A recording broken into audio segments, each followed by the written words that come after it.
belakang ya. Ini bisa bangun sama aku. Ya. Ya, apa-apa.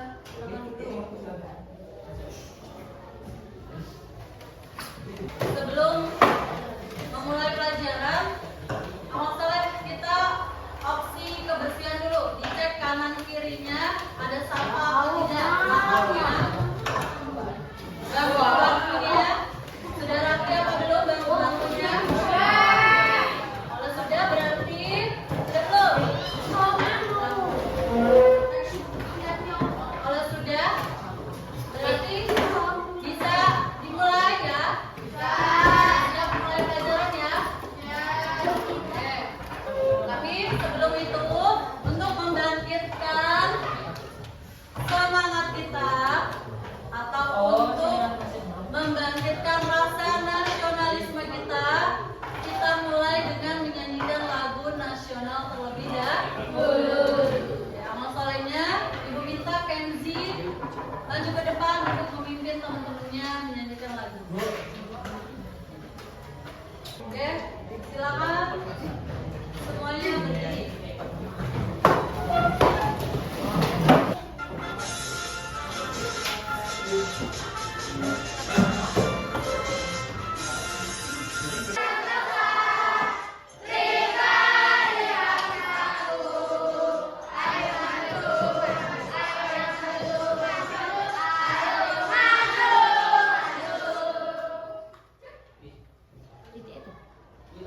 Oke, silakan duduk kembali. Sebelum kita memulai pelajaran,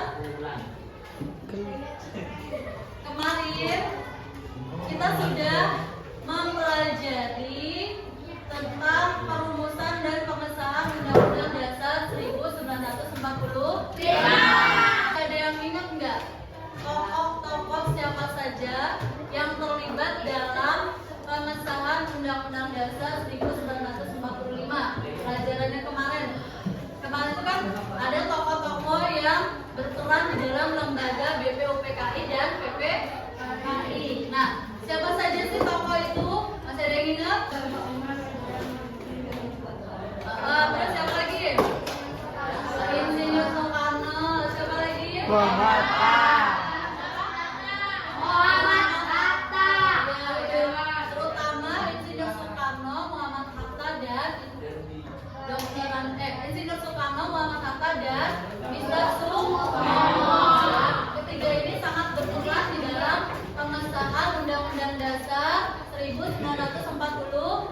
Nah, kalian kan sudah mengingat ya yang kemarin, pelajaran kemarin.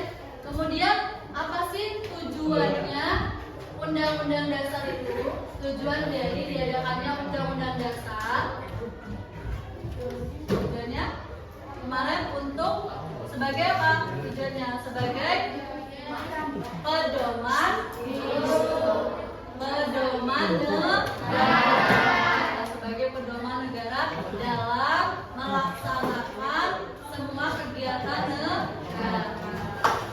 Ya, pada pertemuan kemarin kan kita sudah mengetahui pengesahan dan perumusan Undang-Undang Dasar. Nah, di pertemuan kali ini kita akan membahas fungsi dari Undang-Undang Dasar. Ya, fungsi dari Undang-Undang Dasar. Jadi setelah kita mengetahui bagaimana undang-undang itu dibuat, tentunya kita juga akan memahami apa peran dan fungsi Undang-Undang Dasar dalam penyelenggaraan negara. Kita akan belajar tentang bagaimana Undang-Undang Dasar 1945 dijalankan. Iya, benar sekali. Jadi di pertemuan kali ini kita akan belajar bagaimana fungsi dan perannya Undang-Undang Dasar itu dijalankan untuk penyelenggaraan negara. Undang-Undang 1945 berperan sebagai dasar hukum tertinggi di Indonesia, Bu. Iya, Undang-Undang 1945 itu berperan sebagai hukum tertinggi di Indonesia.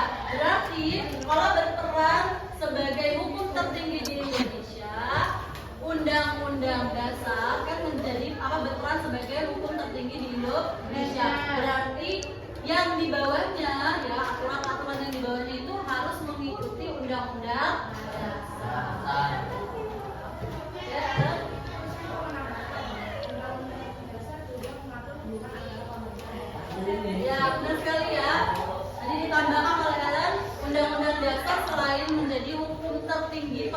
ya, perannya menjadi hukum tertinggi di negara, juga mengatur atau penghubung antara pemerintah dan negara ya. Yang menghubungkan pemerintah dengan negara itu adalah Undang-Undang Dasar. Sekarang kita akan mengetahui fungsinya Undang-Undang Dasar itu apa saja sih, punya berapa saja ya fungsi Undang-Undang Dasar itu. Nah, tapi sebelum itu Ibu bacakan terlebih dahulu tujuan pembelajaran dari materi kita hari ini. Apa saja agar kalian memahami dan belajar materi kali ini, tujuannya tuh untuk apa sih? Yang pertama, kemarin kalian kan sudah memahami proses perumusan dan pengesahan Undang-Undang Dasar. Nah, pada hari ini kalian akan memahami fungsi dan kedudukan Undang-Undang Dasar Negara Republik Indonesia tahun 1945. Jadi, tujuan pelajaran pada hari ini itu kalian agar mengetahui, mampu mengetahui fungsi dan kedudukan Undang-Undang Dasar 1945. Jadi nanti kalau ditanya apa sih fungsi Undang-Undang Dasar itu, kalian bisa menjelaskannya. Itu adalah tujuan pembelajaran kita pada pertemuan kali ini. Oke, sudah siap belum? Sudah siap belum untuk belajar memasuki materi selanjutnya? Peran lembaga yang berperan di dalam mengawasi, mengontrol negara itu ada MA dan MK. MA itu apa?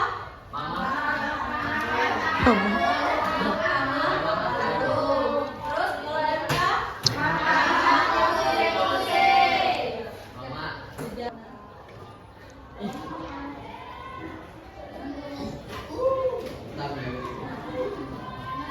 Dari tadi Ibu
menjadi dasar hukum negara serta pedoman dalam penyelenggaraan negara.